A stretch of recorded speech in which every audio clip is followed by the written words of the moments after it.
everybody, welcome to my channel. On this video, you're probably wondering what 4 tricks I have for making your day go a little bit smoother with toddlers. Now, I will say that these are things that work for our family. Every child is different, every parenting style is different, every household is ran differently, so please go with your mama instinct, go with your mama gut, and if these things don't work for you, then don't use them. You know your child better than anybody else, and if something works better for your family, then by all means go ahead and do that. In fact, if you have some tips and tricks of your own, leave them down below in the comments. All right, you guys, so let's go ahead and get started with this. So I will just go ahead and go over briefly 1 through 4. So the first one, it's always easier to tell your toddler what to do versus what not to do. 2, in our house, we practice taking space versus taking time out. 3 is always give transitions and reminders from one activity to the next. And 4 is only give your child options when they are actually allowed options. All right, so I'm gonna go ahead and go into a little bit more detail about number 1 through 4. So number 1, it's always easier to tell your toddler what to do versus what not to do. Bodhi, we'll use my 2-year-old boy as an example because this is real life. These are things that happen all day, every day, all day long. We're exhausted over here. Okay, so number 1 is telling your toddler what to do versus what not to do. So an example of this is if, let's say, Bodhi, my 2-year-old, he's kicking his toys or kicking a chair or he's, you know, just throwing a temper tantrum and just kicking and flailing everywhere. Instead of saying, stop kicking, stop kicking the chair, stop kicking the toys, I will say, keep your feet flat on the ground. Your feet are for kicking balls only. You may not kick XYZ. Feet are for kicking balls. Feet flat on the ground. Let's see you do walking. Let's see you do marching. Let's see you do jumping. If you want to do something busy with your feet, that's what you can do. So I know that sounds like kind of a lot, and it's kind of a lot to take in, but instead of telling him what not to do, no kicking or whatever, I'm saying, this is what you can do with your feet. Show me what you can do. So, keep your feet flat on the ground, or show me that you can kick a ball with your feet. Show me that you can do jumping with your feet. Show me that you can do fast running with your feet. Oftentimes, giving them those types of words and telling them what they can do almost like gives it like a switch in their brain versus what not to do. Same thing with hands. We always say in our home, hands are not for hitting, hands are for high fives and for hugs. So if he's, if he's hitting, I don't know, if he's hitting me or my husband, I'm gonna tell him, hands can stay on your own body, or you can use your hands for helping, for high five, or for hugs. So sometimes it's just easier to tell your child what to do, give them an example about what they can do with their body that's appropriate versus inappropriate. Hopefully that makes sense, you guys. I'll go ahead and come back to it, but that is number 1. Tell your toddler what to do versus what not to do. Okay, number 2 is taking space versus taking a timeout. And I know this is a very controversial topic. I know that a lot of homes and a lot of families practice timeouts, and that looks different for everybody. Again, if this is a system that works really well in your family, don't change it. I'm not against timeout, but this is just something that works for my child and our family. So in my mind, in the past, I have seen timeout as being a punishment. It is being something that is given to the child as a consequence. Now, there's a few issues with how I believe timeout is perceived. So first of all, if you're putting your child on timeout, not all the times the consequences and the actions are correlated. So to me, it's like, so if my child is, if my child is misbehaving in the grocery store, and screaming really loud, and I take him home and he goes on timeout, well, that's not really teaching him how to be appropriate in the grocery store. That's not teaching him how to use his words in the grocery store. That's literally just removing him completely from the situation and saying you're on timeout. And being in timeout, it's supposed to be like a time, it's a punishment. For me personally, I had a really hard time keeping Bodhi in a chair. He didn't want to do that. So not only was I punishing him for screaming in the store, now I had to control my child and force him to sit in a chair. And I was like, this is crazy. He's totally not understanding the whole point of this. So the taking time and taking space versus timeout is different.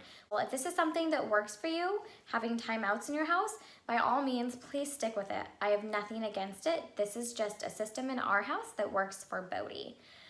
So in our house, we call it taking space. When Bodhi starts crying and screaming, throwing a tantrum, we say, oh, it looks like you need some space. It looks like your body needs to go take some space to be alone. You can scream and cry in your room all you want. And then when you're ready and you're ready to talk about it, then we'll come in and we'll have that conversation. Why are you upset? I see you're really upset. What can we do next time? So it's like having those conversations about emotions, how to act appropriately, how to get our body back to, like a baseline. And in those moments, we will also practice breathing. So we'll practice breathing in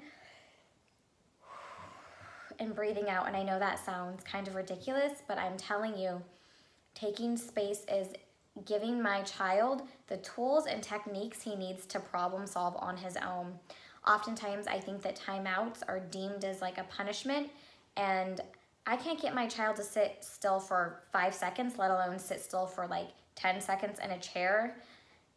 He doesn't understand what he's getting punished for, and the consequence and the action are not correlating together. So in my mind, taking space is actually a positive thing. You want them to regulate their emotions, and you want them to learn how to problem solve on their own. Okay. My husband is outside the window making funny faces at me. If that's not super creepy, I don't know what is. Okay. Number 3 is give transitions from one activity to the next. So giving transitions, giving reminders, using words such as first, second, third, giving increments of time, 2 minutes, 5 minutes, 10 minutes, however your toddler will understand that they are going to be expected to do something within that time. An example of this is if Bodhi is on the floor and his toys are all over the floor, which is 99% of my day, 110% of my day, and we are going to get ready to leave to the grocery store, I will say, Bodhi, in 5 minutes, I need you to clean up XYZ. And I might say in 5 minutes a few times so that he understands, but what I'm doing is I'm helping prepare his mind mentally and physically that there is something he needs to do and complete within the next 5 minutes. So in 5 minutes, Bodhi, I want you to clean up all of your trays, That tells him that he needs to prepare to do something next. Another example of this is if Bodhi is asking for, I don't know, like a cookie or something before he eats breakfast, which happens all the time. My kid just loves cookies. Instead of saying, no, you can't have a cookie, oftentimes I will say, yes, but first you have to eat XYZ. So it's kind of using those transition words, first, XYZ. It really helps. It just kind of like sets their brain up that there's something that needs to be done before they can do really what they want. Let me think of another example of this. Oh, we also use a timer. I have to stand up to get the dang thing, but we use just a regular kitchen timer, and sometimes we'll set it for like 5 or 10 increments. And that has been extremely helpful because Bodhi can see on the clock what the numbers look like, and B, he can watch the time go down on the clock, how it counts down. And so when you hear the timer go beep, beep, beep, beep, then we know it's time to stop your activity and do whatever we've told him he needs to do next. So that's kind of how we use reminders and transitions in our house. Oh, let me get on to reminders. So we use reminders a lot in our house. Let's say that we need to go run a quick errand. It's gonna be a super quick in and out. I don't want to dilly-dally. I don't want there to be any big episode. I just have to get in and out to wherever I'm going.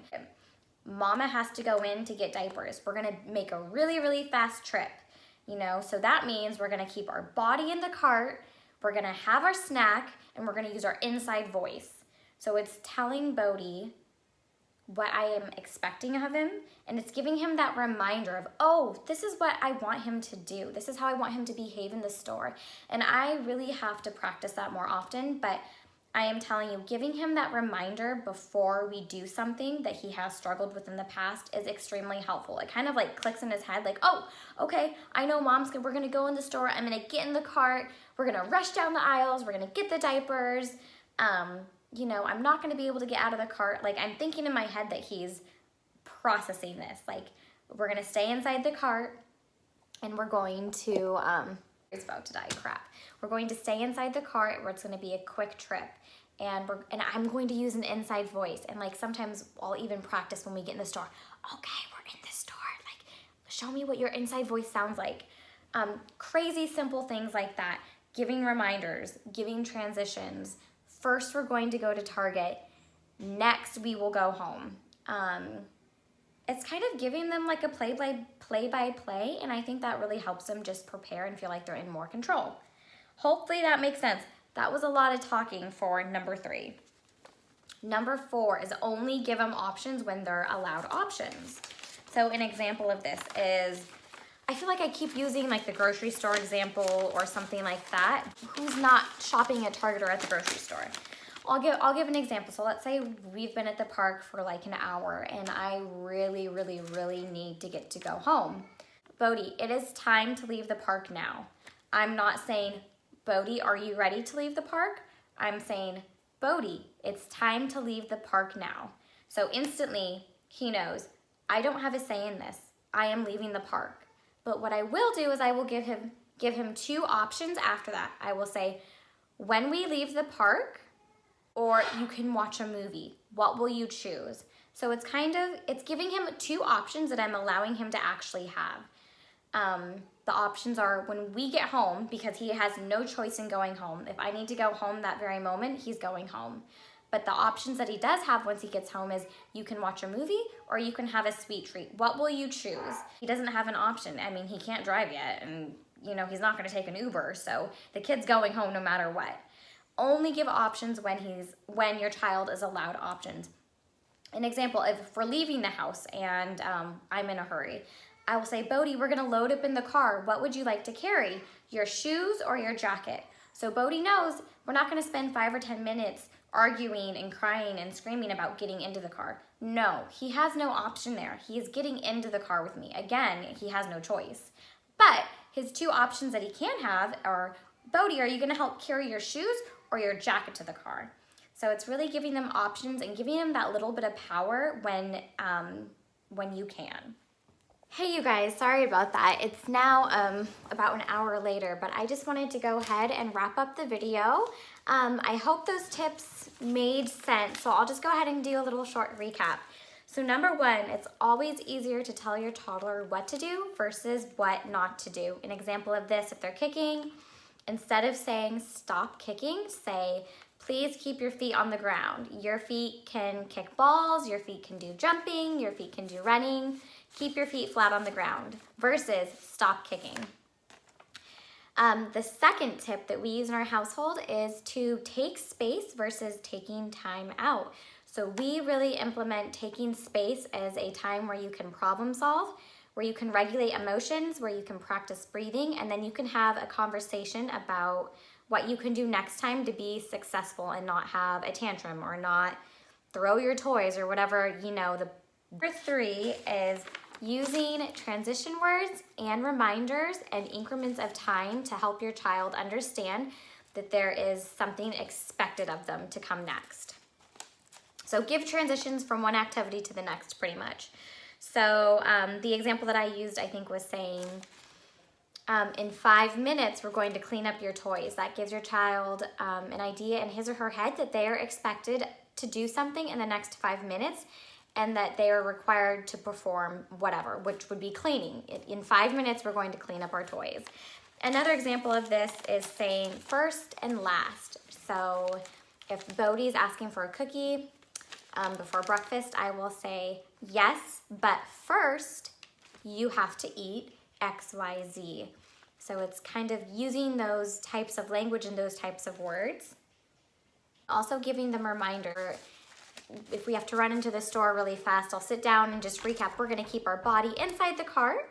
We're going to use our inside voice, and we are going to be in and out really fast. So giving reminders about how we are supposed to act, giving them those expectations before the activity. Hi, my love. And then number 4 is only give them options when they're allowed options. So, More. were you eating a bar? More. No, thank you, that is all. It looks like you have more in there. Can you pull the wrapper down? There you go, use your strong hands. Mama, help? Okay.